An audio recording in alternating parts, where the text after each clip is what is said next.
It is 11:43 p.m. The hallway light is still on, and you're standing there with your keys still in your hand, while your cat sits 3 feet from the bedroom door, like a silent complaint. You say its name once, then again, nothing. No soft trot over, no theatrical reunion, no grateful little body curling into you after the day. You just had the vet bill is still open in your banking app. The fresh litter is in the bin closet. There is a half-finished bag of expensive food it barely touched. You look at that small face in the dim light, and the story writes itself fast, cold, aloof, ungrateful. What looks tiny to you is not tiny to a body reading threat gradients. A slow blink is not being sweet. It changes the visual load. A squared chest is not neutral. To a mammal tracking pressure, it reads like forward intention. This is where the fantasy breaks.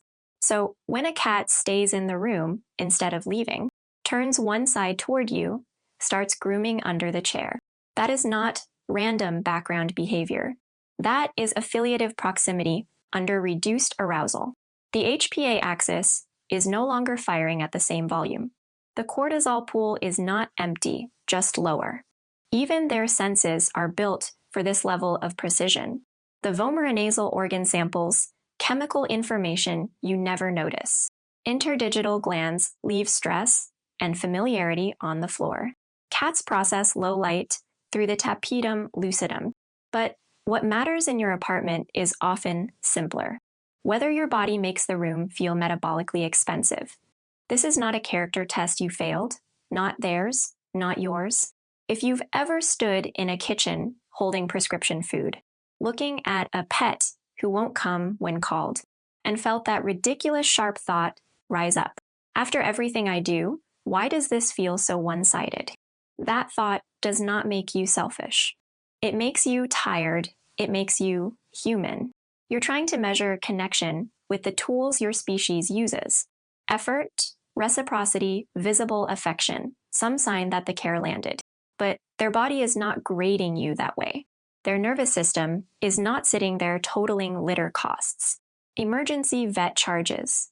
The money that disappeared at 2 a.m. under fluorescent clinic lights, while your card trembled in your hand, it is reading something much older and much less personal. So if your cat stayed under the bed after guests left, that is not a verdict on your bond. If your dog glued itself to your hallway shadow for 3 days and then seemed oddly unavailable the next week, that is not proof you somehow broke attachment. If touch keeps getting rejected until the exact moment they choose it, that is not ingratitude. It is consent written in muscle tone, distance, and timing. That matters because shame changes the room. You can feel it in yourself. The repeated calling, the hand that reaches again before the first interaction has even finished. That is it, not on the couch where your body stays half alert. Let your hands rest on your legs. Let your shoulders fall before your thoughts do. Breathe just a little slower than the day has trained you. And then stop trying to create a moment. Because this is the part people miss. The smallest shift is often not in the animal first. It is in your own body. The jaw unclenches. The breath gets longer on the exhale without you forcing it. Your chest stops bracing for the next email, next noise, next demand. The loop in your head loses one turn. That is not nothing.